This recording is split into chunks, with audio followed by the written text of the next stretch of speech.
Boa tarde, espectadores da Taba TV. Hoje é dia 8 de outubro, são 15h30. Esse é o programa Falou e Disse, apresentado por Helena Reis e Leon Ares, este que vos fala. Não se esqueçam de se inscrever no nosso canal do YouTube e deixar um like. Lembramos que você pode fazer perguntas pelo chat ao longo da transmissão. Hoje o nosso programa traz um pano de fundo tragicômico. O assunto começa com medicina, passa pelo humor e pelo medo. Do ponto de vista da medicina, indicamos uma excelente planta medicinal muito importante no trato de diversos distúrbios, inclusive sexuais. A aroeira, uma planta cheia de qualidades e uso, que vai do chá para gargarejo, contra infecções da garganta, cura feridas de colo de útero, etc. Agora, do ponto de vista das necessidades humanas, para criar um clima bem-humorado às coisas, recomendamos a variante mais inteligente da aroeira, que é o Renato Aroeira. Mas só que a aroeira pode dar efeitos colaterais naqueles que não querem ficar diante dos seus problemas sexuais e têm medo do humor comprometido com a política. Aroeira também é o nome de uma música do cantor e compositor Geraldo Vandré, que entrou na lista dos censores como um provocador ao regime militar. Hoje, o nosso entrevistado é o chargista e saxofonista Renato Aroeira, considerado mais perigoso para a segurança nacional do que o Covid e das entregas do Patrimônio Nacional dos Estados Unidos. Certo? Aqui na nossa Taba, a liberdade de expressão é a base da segurança nacional. Aroeira, seja bem-vindo ao nosso programa. Sente-se em volta da fogueira para fumarmos um cachimbo da paz. Como vai, Leon? Como vai, Helena? Tudo bem? Prazer estar aqui com vocês. Gostei da abertura inusitada.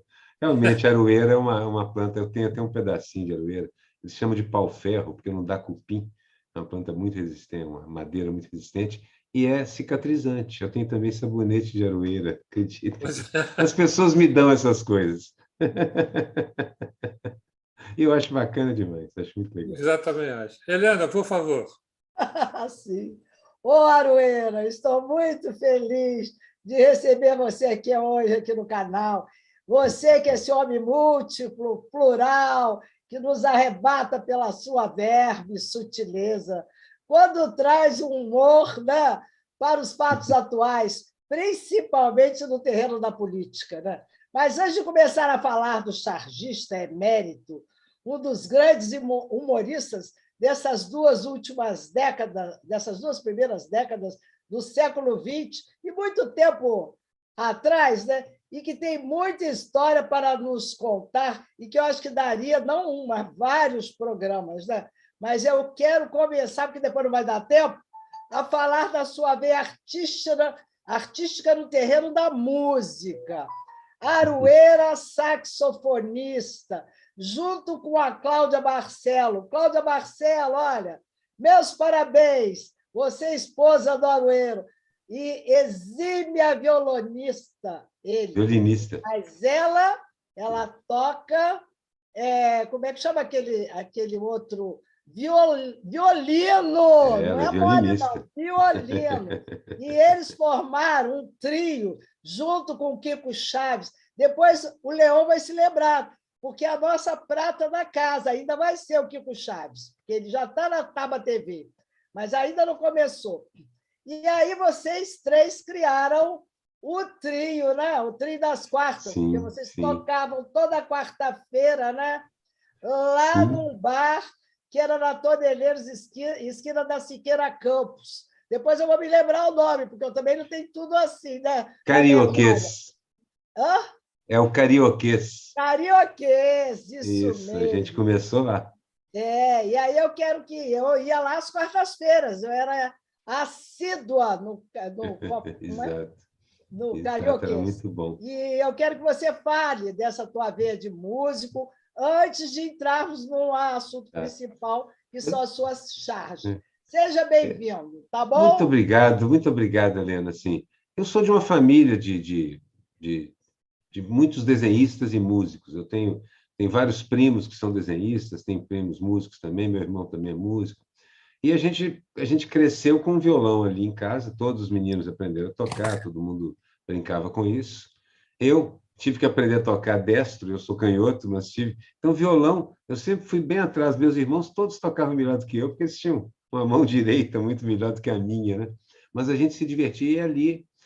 minha irmã chegou também a tocar na noite lá em Belo Horizonte, ela gostava muito de tocar lá Bob Dylan, com uma gaitinha, um violão, essas coisas. Meu irmão acabou se mudando para Penedo, é músico também, multi-instrumentista, toca vários instrumentos. E eu acabei vindo para o Rio e aqui eu comecei a tocava violão, mas comecei a tocar clarinete e saxofone. Aqui é que eu aprendi a tocar. E comecei com um grupinho chamado Moving Heads, a Gláucia e o Marcos Magalhães. A gente formava um pequeno grupo, chamava Moving Heads, porque todos eram fãs do Talking Heads na época.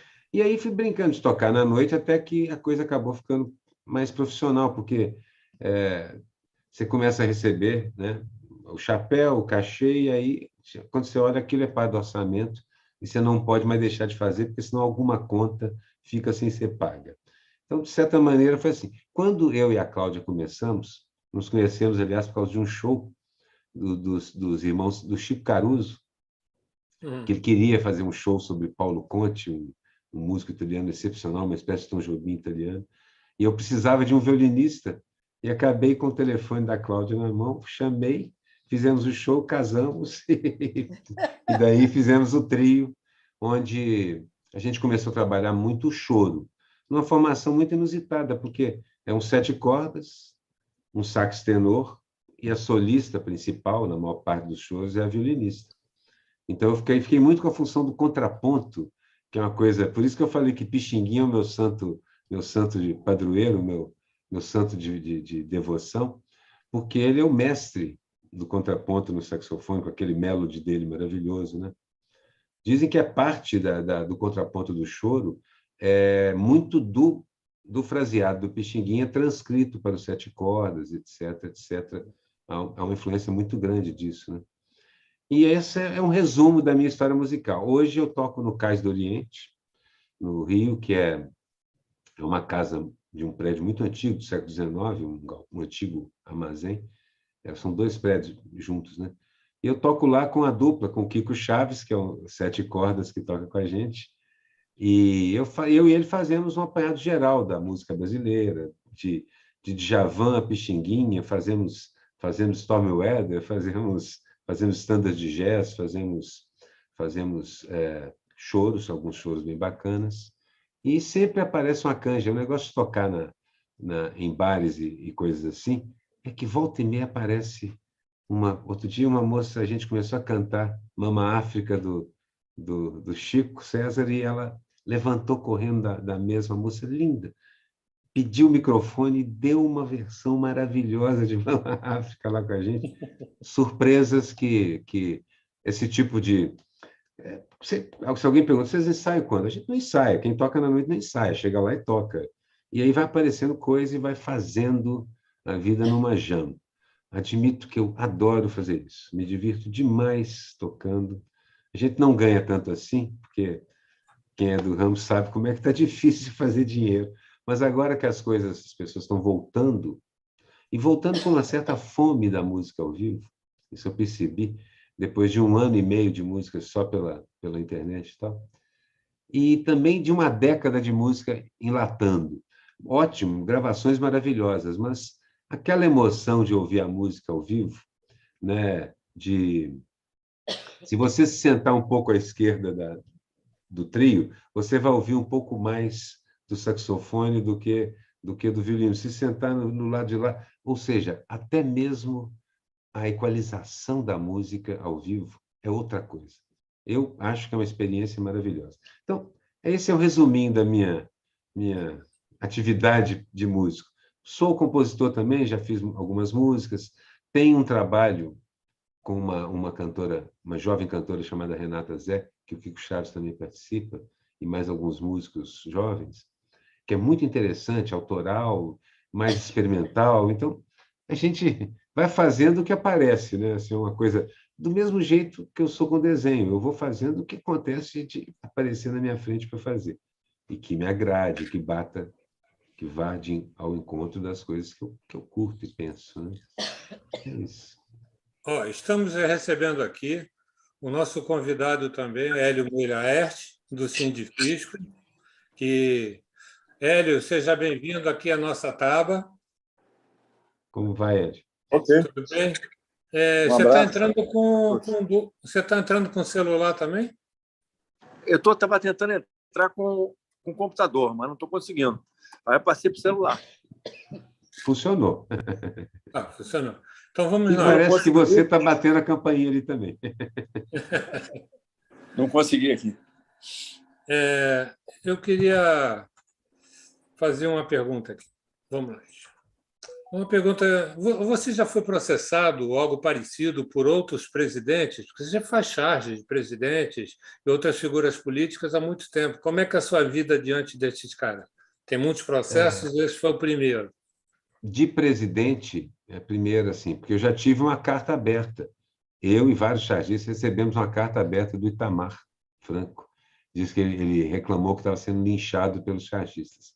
Mas eu lembro do Chico Caruso falando assim, mas o cara para na Praça dos Três Poderes e tira a foto abraçado com um clown, um palhaço.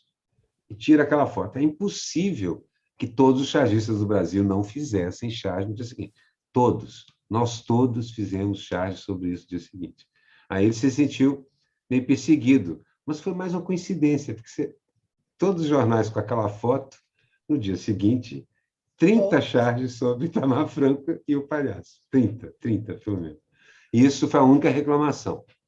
E 2 governadores me processaram. Não, um governador do estado do Rio e 2 filhos de governador.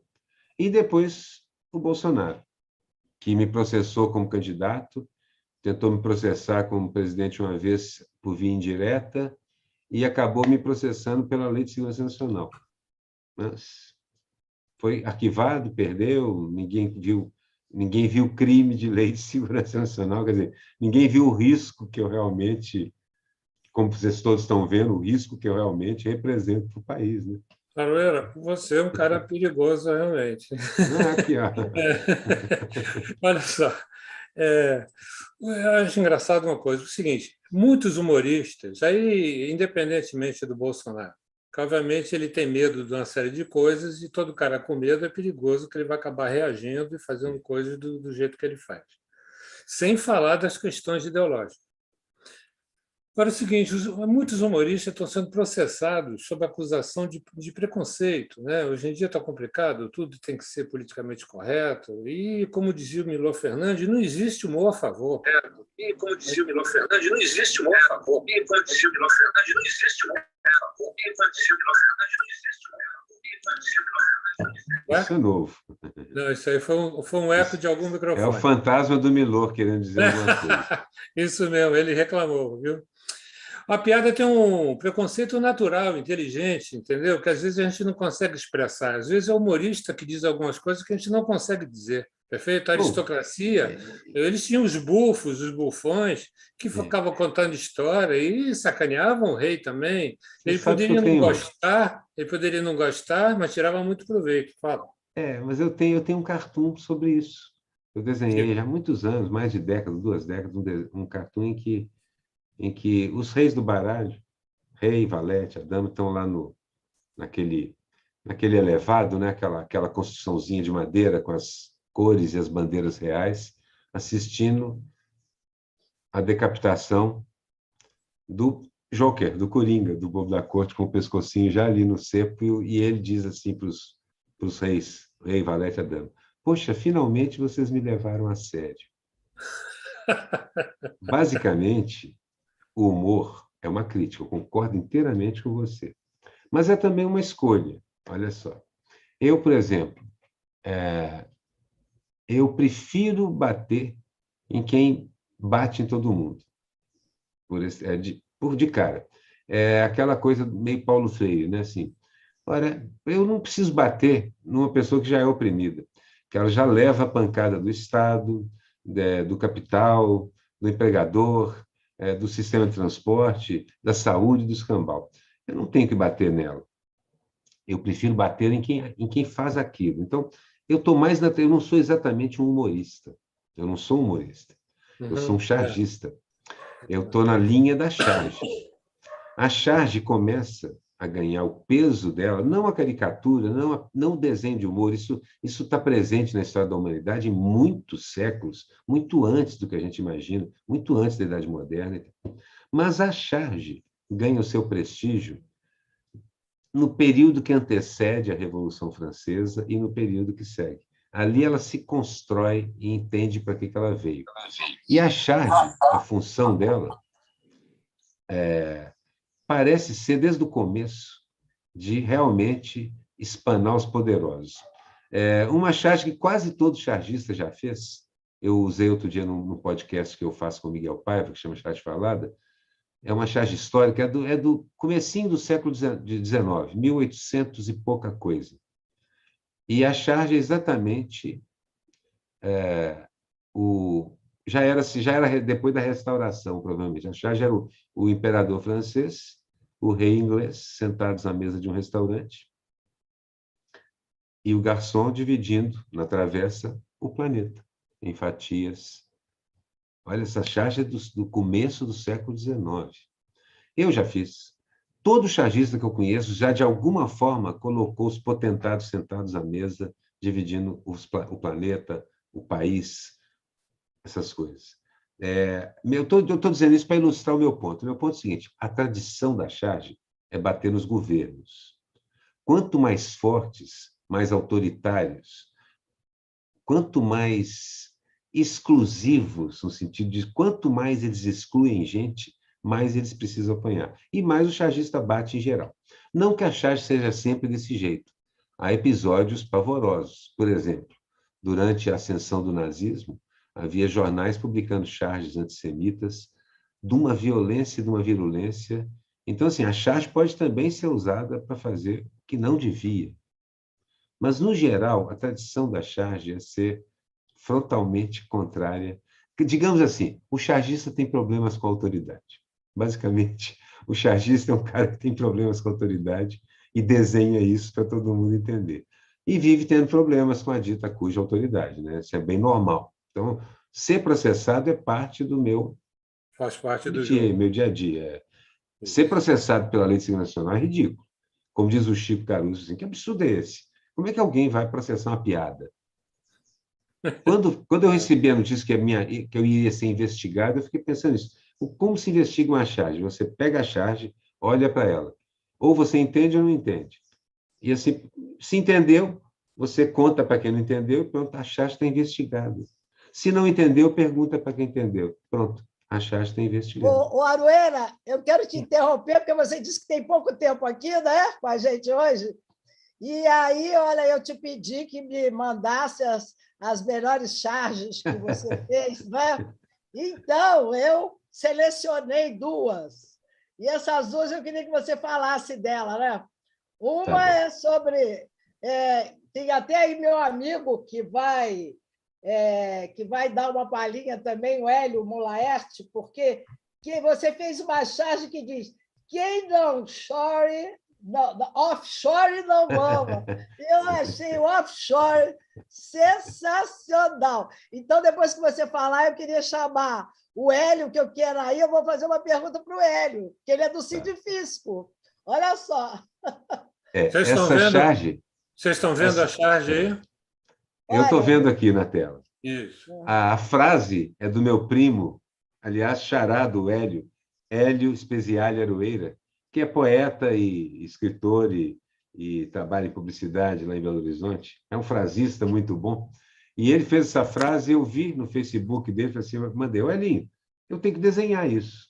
Essa frase precisa virar uma charge. Aí fiz essa charge a partir também de toda aquela discussão do osso.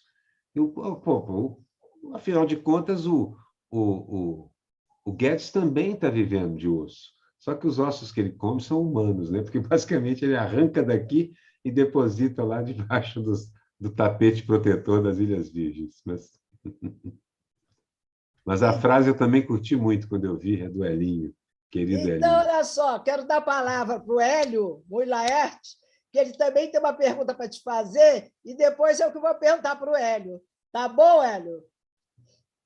Hélio, Cadê o Hélio? ele? O Hélio caiu. E daqui a pouco ele Logo volta. agora. Vamos Hélio, aproveitar e dar uma passada em outra. Ele já está entrando aqui, vou pedir para poder ler. Enquanto isso, vamos dar uma passeada nessas charges. Está dando para ver? Está dando para ver. Temos aqui. O Guedes, né? Essa charge. Essa charge houve uma tentativa de processo que não foi para frente, porque o Ministério Público aqui no Rio falou: não é caso disso. Essa charge é quando o Netanyahu veio aqui visitar o Bolsonaro, e eles têm aquele esquema deles, aquela coisa, e uma parte da comunidade judaica achou que eu estava sendo ofensivo, porque eu coloquei como um judeu compondo um nazista. Meio nazista, porque só metade dos braços da suástica estão com Netanyahu. O interessante é que isso também disparou uma discussão dentro da comunidade judaica, e uma parte um pouco menos conservadora da comunidade me apoia nisso. Conversei com muitas pessoas e tal, me apoiaram na questão, porque eles dizem que o comportamento do Netanyahu foi sim. Eu tenho um amigo meu, Jean Goldenbaum, que ele escreveu um longo artigo interessantíssimo, assim, a gente tem que reconhecer que há um fascismo e um nazismo judaicos. Existe, porque eles aplicam os mesmos métodos, as mesmas coisas, tudo aquilo que nós sofremos, nós, o povo judeu, sofremos, etc. Eu, assim, tenho uma parte da minha ascendência judaica também. Então, assim, é uma charge, eu sei quando eu uso o símbolo da suástica. Quando eu uso qualquer símbolo que é muito conhecido, eu sei que vai gerar controvérsia. É inevitável. E eu tomo cuidado com símbolos, por exemplo. Você não vai ver uma charge minha, ultimamente, falando sobre a questão palestina, simplesmente usando o símbolo da estrela de Davi. Eu prefiro evitar, porque isso generalizaria para todos os judeus a questão palestina. E não é um fato. Há uma grande divisão em Israel, há uma esquerda judaica que é pró-Palestina, que trabalha com isso. Há até um partido palestino hoje na coalizão que governa Israel no momento. Então, assim, a minha ideia é que eu penso muito, sabe, Leon? Lá no começo da nossa conversa sobre o politicamente correto, eu penso muito antes de fazer qualquer charge. Não é para ser politicamente correto, não. É para ser simplesmente correto. Eu olho para a situação e vejo assim, eu estou falando, realmente... O Lor, o grande amigo cartunista de Belo Horizonte, me dizia uma coisa: há 3 coisas envolvidas numa charge. O que você quer dizer, o que você consegue dizer e o que o leitor entendeu do que você disse. Às vezes, essas coisas batem juntas e às vezes não. Então, eu tomo um grande cuidado com a charge para evitar que a imagem errada ou que ela se inverta no caminho. Então, isso não é que atrapalhe, mas assim, eu evito simplificar muito a charge. Minhas charges não são tão simples assim. Eu prefiro complicar um pouco para não cometer muitas injustiças. Essa é a charge que gerou... Deixa eu voltar umas aqui para mostrar que não é exclusividade do Bolsonaro. Esse aqui é da época do Lula, do Zé Disseu. Que situação foi essa? Não lembro. Essa é a situação da época do julgamento, do que eles chamaram de mensalão, que foi uma coisa um pouco mais complexa do que isso. Não foi exatamente isso, mas, na época, o que eu vi é o seguinte: o Zé Disseu dizia: estou tranquilo porque não há provas e, portanto, não há como ser condenado nesse processo. Mas o processo continuou correndo e eu lembro da Rosa Weber dizendo: não há provas, mas a literatura me permite condenar sem provas. Aí usou aquela questão né, você tem que saber, esqueci até o nome da figura jurídica, que qualquer chefe tem a obrigação de saber. Não é bem assim. O fato é que o Zé Disseu, naquele momento, estava morrendo de medo e roendo as unhas. E aí eu botei todo mundo enfiando, já que está roendo as unhas, rói a minha também, rói a minha também, rói a minha também. Porque, inclusive, o Lula, como, aliás, se comprovou verdade. Se você para e pensa, na hora que você retira Genuíno, Zé Disseu e outros do entorno do governo do Lula, do petista, você praticamente empurra a coalizão de governo para o centro, para o centrão. Praticamente empurra, porque para sobreviver é só o centrão. Havia até um grupo de partidos organizados segundo uma atividade política. O Zé Disseu era parte desse acordo. Genuíno era fundamental, porque era um grande articulador de congresso e tal. Meu ponto aí, Zé Disseu estava com medo. E, se ele estava com medo, o Lula estava com medo, esse outro, esqueci o nome desse outro Pimentel. personagem, o Pimentel estava com medo e assim por diante, porque todos eles estavam envolvidos na coisa. Moro, por que ele não cai, né? É aquela Você coisa ficou assim, que havia que o Moro continuava. Isso foi depois daqueles episódios todos, já tinha saído, os vazamentos todos já tinham aparecido, né? Sabe que eu gostei muito dessa cadeira, ele prendendo a cadeira com a bunda e não conseguindo soltar. Isso está uma maravilha. É uma imagem que eu uso mais de uma vez, porque eu uso minhas charges muito como igual companhia de repertório. Aquelas companhias de teatro antigamente que faziam todo Shakespeare, ou faziam o teatro grego. Então, você tem 6, 7, 8 peças ensaiadas permanentemente enquanto você vai. Troca ator, mas mudou de cidade, você vai lá e faz. Muitas vezes eu tenho que fazer a mesma charge. O Paulo Caruso gosta de dizer que o Brasil é um país assim. Você faz a charge, deixa ela paradinha ali, que o país vai passar várias vezes pela charge. Que maravilha. Agora, Essa aqui é só... Aroeira, espera aí, deixa eu linkar agora, porque você falou do juiz Sérgio Moro. Então, eu tenho uma amiga chamada Giga Lopes, que ela é museóloga. Então, ela fez 3 perguntas para você. A primeira é como você retrataria um canalha como o Sérgio Moro? Foi a pergunta. Eu retratei ele. As outras perguntas dela. Tá. Como o sentimento de afeição e simpatia pode afetar o traço e a crítica? E a terceira pergunta: já sofreu restrição e censura a ponto de amenizar o traço? Bom, primeira pergunta sobre o Moro. Como eu desenharia? Acho que eu desenhei ele umas 300 ou 400 vezes, de tudo que é possível, de marreco, de burro, de bunda presa na cadeira, tudo que é possível. Eu fiz montes de desenhos com o Moro. Montes mesmo. Acho que ele merece o que acontecer. Fiz como cão de guarda, tudo isso. Sobre a segunda, que era a questão da simpatia, não é isso? Olha, a diferença é a seguinte: as charges que eu fiz, bati no Lula com vontade, fiz charge sacaneando a Dilma também com vontade, mas com o coração partido. Ao passo que, quando eu faço charge sobre Bolsonaro, minha alma exulta, assim. Eu faço charge com o coração em festa, porque eu estou podendo bater naquele genocida de alguma forma. É uma catarse para mim. O problema é que o chargista é um crítico social, então eu faço a crítica. Mas, no caso dele, há uma exceção, não é mais uma crítica social, a gente tem uma coisa venenosa. Então, admito que há graus, a afeição não afeta o traço, mas afeta a emoção que você sente enquanto faz. Dói fazer. Eu fui um dos primeiros, assim que saiu a primeira denúncia do Jefferson, eu já fiz charge, já comecei batendo com dor no coração. Depois eu entendi que eu acho que eu bati até mais do que eu devia, porque muito daquilo não era o que parecia ser. Na verdade, assim, o chargista vive da notícia, de uma forma ou de outra. Então, se a imprensa enveredar por um caminho, a chance do chargista enveredar também é grande. Na época, trabalhando na grande imprensa, eu acho que eu era mais pautado por ela do que sou hoje. Hoje eu leio muito jornal de fora do circuito. Leio também a grande imprensa, mas muito jornal de fora, até de fora do Brasil, para poder ter uma visão...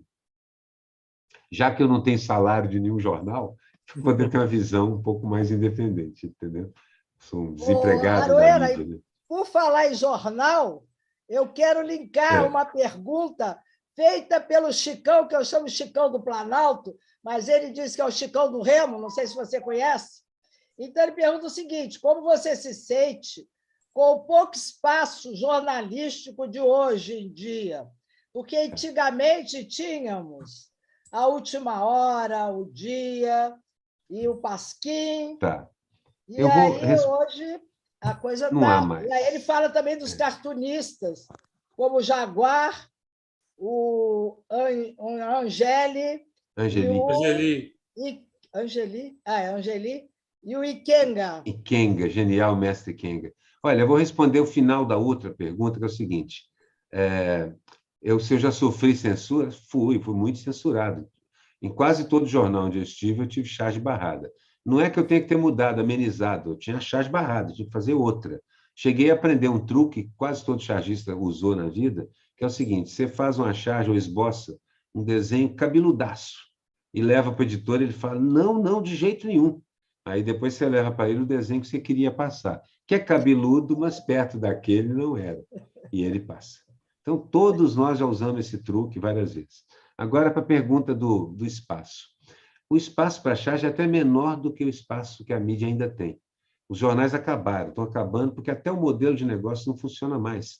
Eu não consigo ver ninguém pagando 1 milhão, 2 milhões por uma página de anúncios, ou duas, um jornal que tem 70 mil leitores na banca, que vende 70 mil exemplares. E eu estou falando da Folha. O Globo vende 100, se vender num dia bom.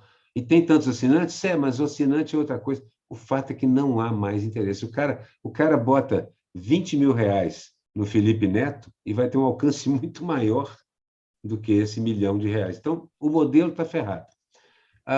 Espaço. Bom, eu tive o desprazer de ver o New York Times acabar com a charge política na edição principal dele, por causa de uma charge de um amigo meu, o Antônio, lá de Portugal. Uma charge que foi considerada antissemita. Não era, mas foi considerada antissemita pela comunidade lá, é o New York Times, a comunidade judaica é muito forte, e isso acabou fazendo o jornal tomar essa decisão que outros jornais já tomaram. E isso tem muito a ver com o que o Leon falou no começo, o politicamente correto. Como tudo mais na humanidade, quando você usa aquilo fora do contexto e entrega uma arma perigosa dessas em mãos erradas, desastre.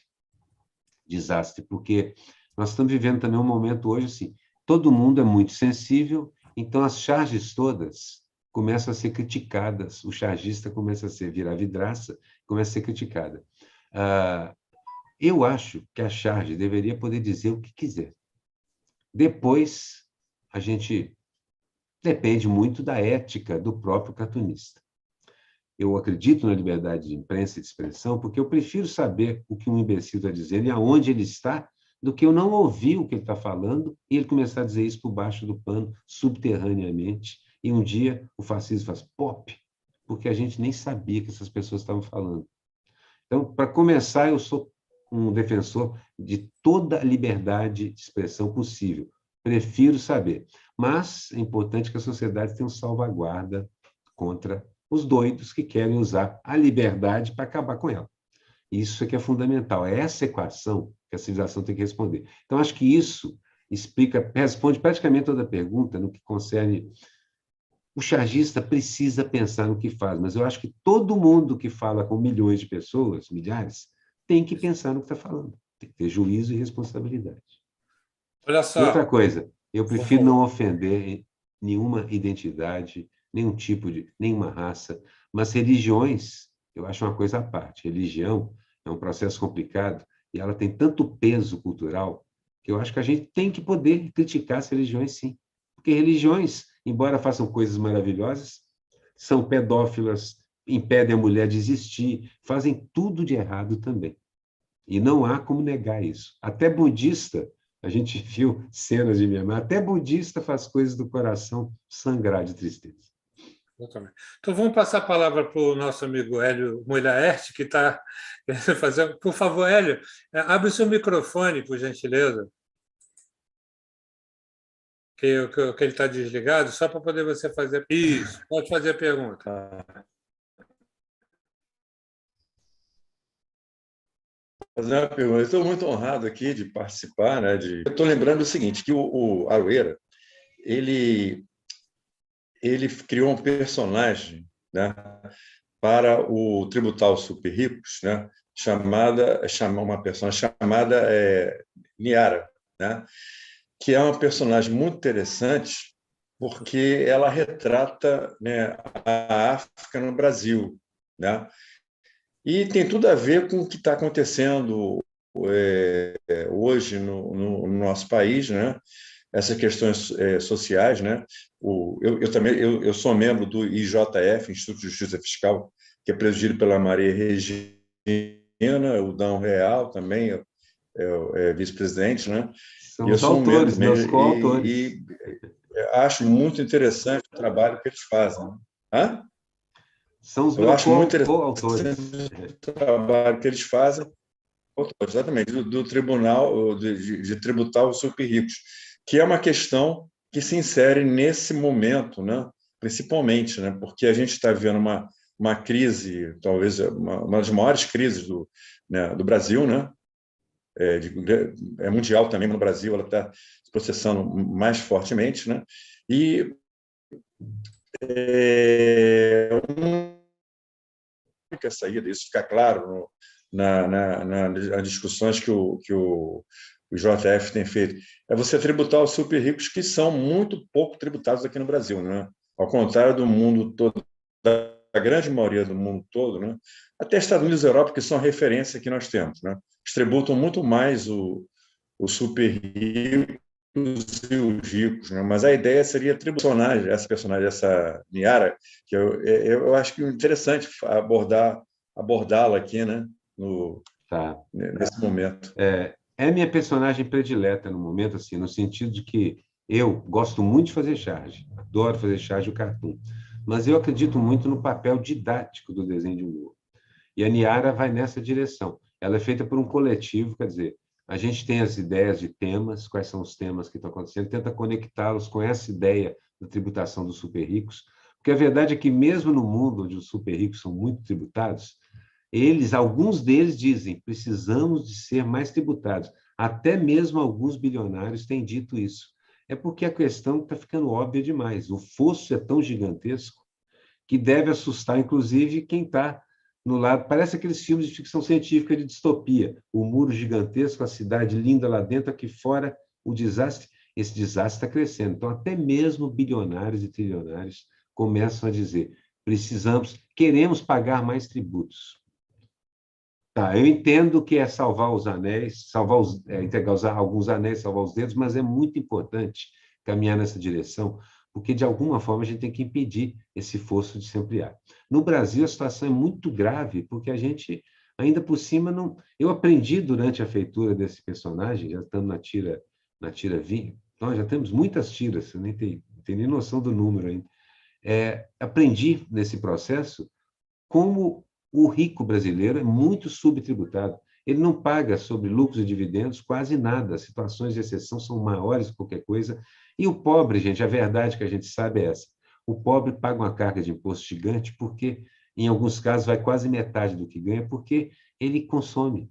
Pobre é da mão para a boca. Eu sei porque eu sou assim, eu pago aluguel, o que eu recebo, ou eu como, ou eu pago aluguel.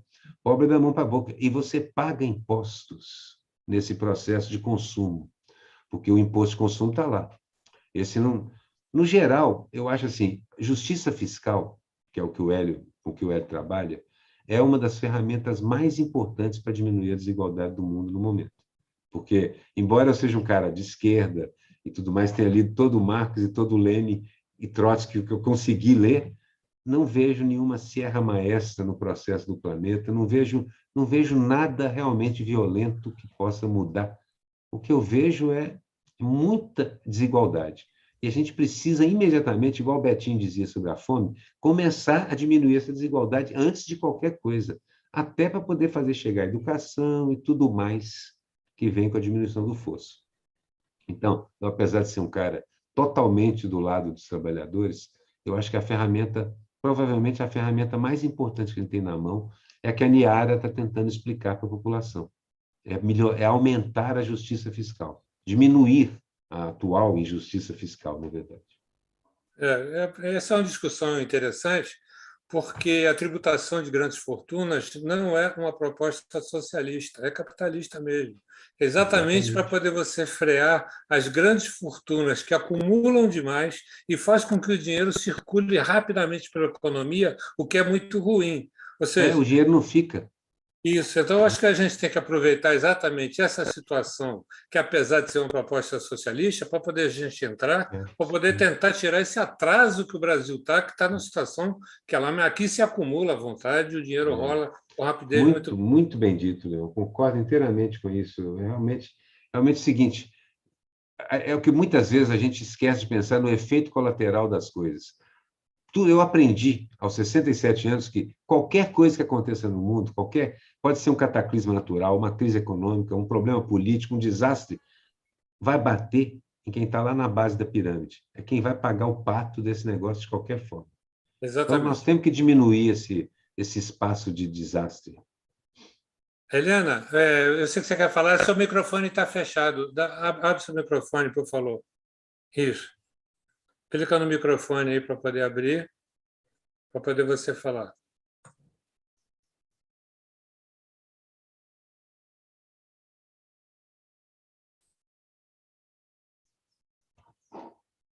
Aí, conta ali. Pronto. Voltou. Só voltou o som. Voltou o som? Voltou o som, som, mas sim. você desligou a câmera. Liga a câmera que aí está tudo funcionando. Isso, Pronto, beleza. agora tudo bem. Beleza. Pode ir. Então, eu queria que você falasse sobre aquela charge do tiro no pé, que eu acho também importantíssimo. Qual delas? Eu fiz algumas charges com tiro no pé, inclusive porque... Aquela que você mandou, né? Que furou Deixa eu olhar aqui. Que tem o Guedes, né? Isso! E Essa eu queria charge... depois que o Hélio falasse o que o Sindifisco vai fazer para quem não offshore não mama. Essa charge é porque é o seguinte, o Bolsonaro tinha acabado de fazer uma dessas bobagens que ele faz, uma dessas besteiras, e deu uma crise até entre a própria base e tal. E aí eu fiz a charge onde ele atirava no próprio pé e dizia, poxa, esse não erra uma, né? Aí o Guedes do lado, em vez de atirar no próprio pé, atira na carteira de trabalho. Enquanto essa bobagem acontecia, eles passaram uma parte da reforma trabalhista por baixo do pano. Assim, eu, por outro lado, não erro uma. Pá, na carteira de trabalho. Essa foi a ideia da chave. Enquanto o Bolsonaro dá tiro no pé, o Guedes dava tiro no nosso pé. Isso, mais de uma vez, o governo fez. O Bolsonaro faz um escarcéu lá em Brasília, solta um fogo de artifício, e aí, quando você olha para o lado, o Congresso acabou de passar, com o auxílio do Lira, uma daquelas besteiras, que, meu Deus, isso vai dar um trabalho. Depois o Senado, às vezes, até ajuda e dá um jeito, veta, mas você falou, escapou entre os dedos. Bom, esses são os golpes do Bolsonaro, né? Ele está sempre dando golpe, e o golpe é sempre meio broxado, mas é uma ameaça tão permanente, tão chata, Eu não durmo direito, e acho que nenhum de nós dorme direito com o Bolsonaro lá. De vez em quando acorda de manhã, hoje nós vamos falar de golpe, hoje nós vamos ser contra a vacina, hoje a gente vai... É difícil.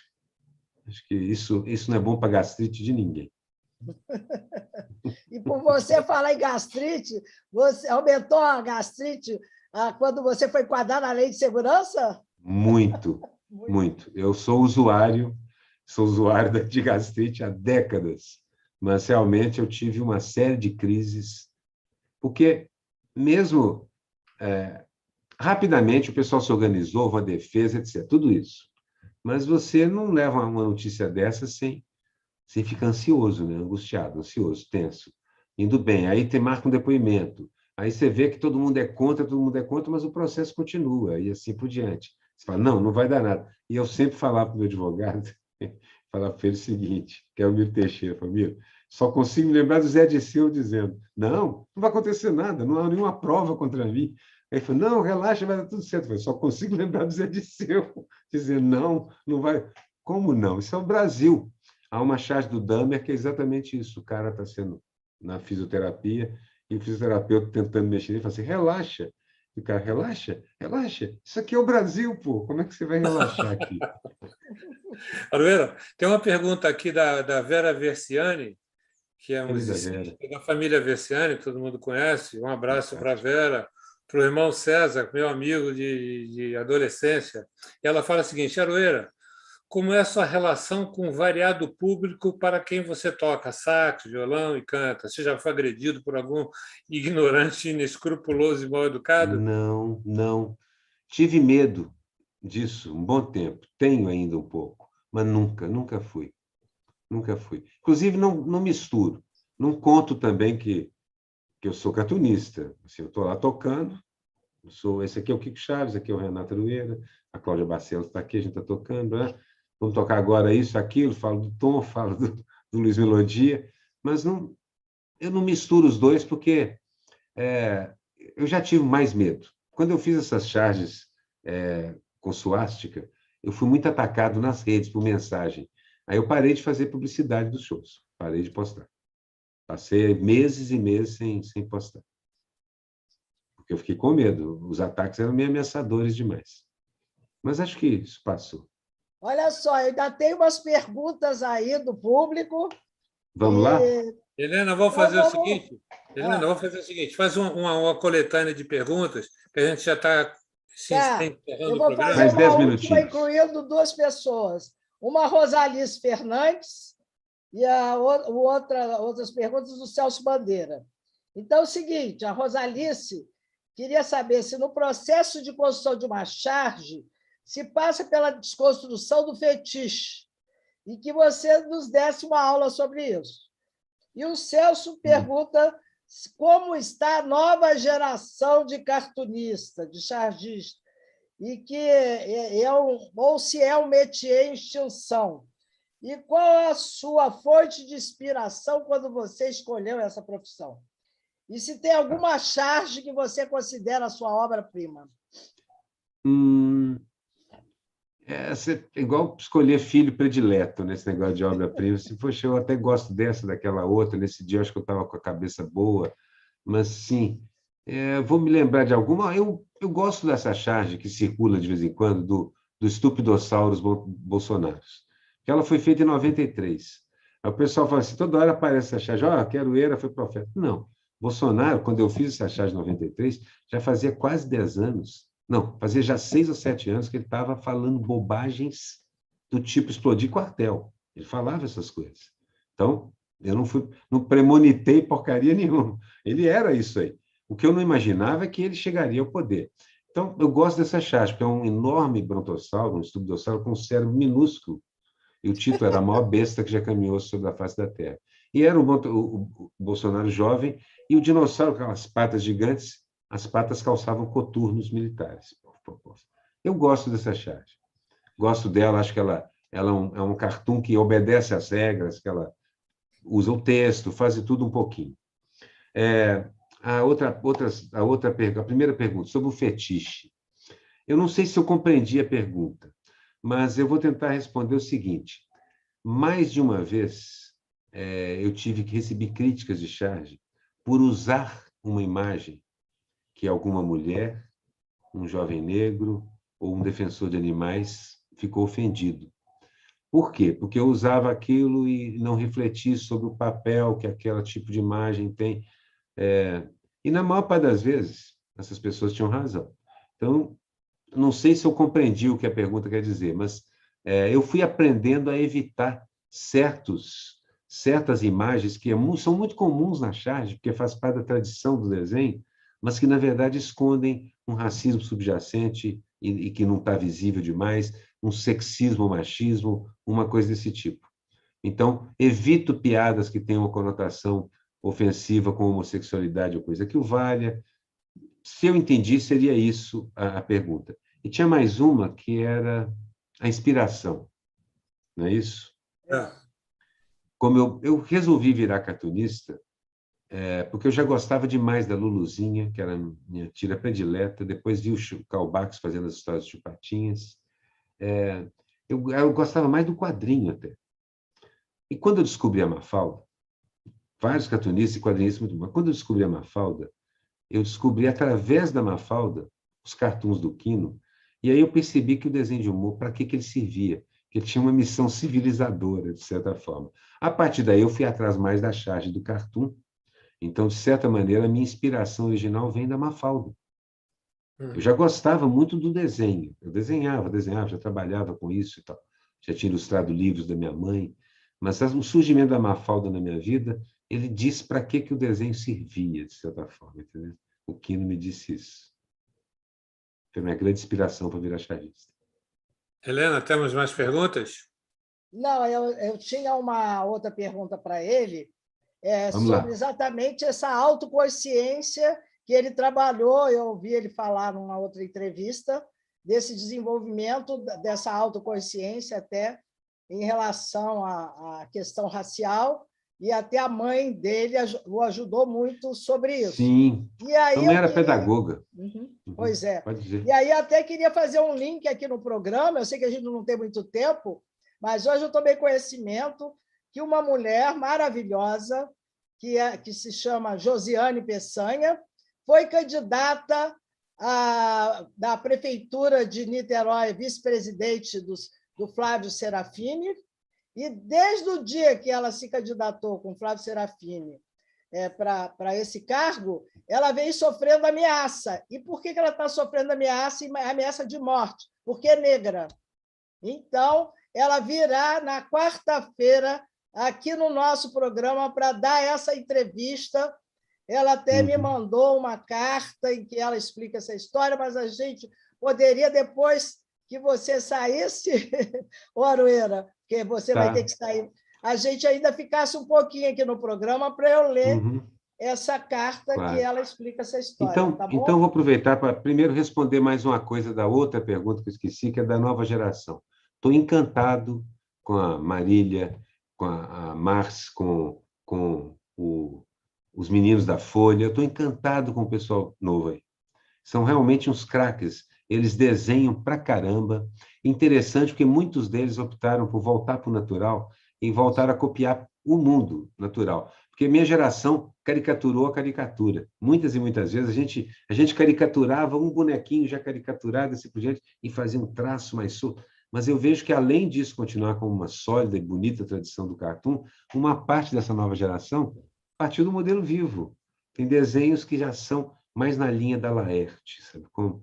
Tem desenhos que são de uma naturalidade anatômica e, ao mesmo tempo, puro traço. Sou encantado com esse pessoal novo que tem por aí. Sobre esse meu aprendizado, eu queria só dizer uma coisa importante. Minha mãe me ajudou muito, mas eu acho que, assim, na verdade, eu fui corrigido e educado pelos protagonistas. Eu tive essa sorte.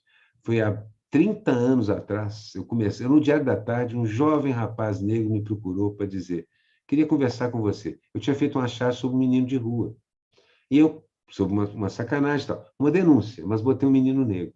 Aí ele me explicou que a denúncia era importante, mas que estava na hora de ter um modelo. Estava na hora de ter modelos de ser, de coisas que um jovem garoto negro quisesse ser e se identificasse e tal. Uma boa conversa que me ajudou muito. Alguns anos depois, eu ilustrando para minha mãe um livro, fiz uma praça de profissões, eu acho que essa é uma história importante, cheia de profissões. Era um livro que, nesse capítulo, falava de profissões. E ela, depois do desenho todo pronto, e não tinha computador nem nada disso, o desenho todo pronto, era todo pronto na aquarela, no lápis de cor e tal. Ela me mandou de volta e falou assim: vamos ter que mudar tudo, porque você colocou todas as profissões subalternas com negros e todas as profissões principais, ou mais bem cotadas, com brancos. Isso não pode, porque o livro nem entra na seleção. Isso porque parte da educação brasileira já estava. Nunca aplicaram Paulo Freire no Brasil, mas um montão de gente que foi trabalhar no Ministério da Educação conhecia, sabia e queria aquilo para a educação. Então, normas de inclusão começaram a aparecer em quem definia como os livros seriam escolhidos, os livros didáticos. Eu fiz o desenho todo de novo e foi uma lição fundamental, porque eu vi que eu fiz aquilo sem perceber que eu tinha feito. Sem sequer perceber que eu tinha feito. Isso que eu falo, o tal do racismo estrutural, o sexismo, tudo isso é estrutural, porque está embutido. A gente bebe com leite materno, como se dizia no provérbio, né? É uma desconstrução. Você tem razão, Helena, assim, a gente tem que reaprender. Então, não ligo a mínima. Já fiz muita charge que eu me arrependo pra caramba, que eu olho para trás e falo assim: como eu pude fazer isso? Mas fiz. E, vamos dizer assim, pago minha dívida com a sociedade justamente evitando fazer e explicando sobre isso também. Ainda tem uma última coisinha, Aroeira. Olha Vamos só, lá. é uma estudante universitária, a Luísa Moura Luz. Ela pergunta, a propósito daquela tua chasca com a suasca, se quando você fez, você sabia qual terreno que estava pisando, se você não teve medo de fazê-la. A da suástica com a da Cruz Vermelha, que o Bolsonaro completa, que faz virar a suástica, eu fiquei olhando para essa chave e falei assim: 2 símbolos tão fortes, né? Claro que isso vai dar um probleminha ou 2.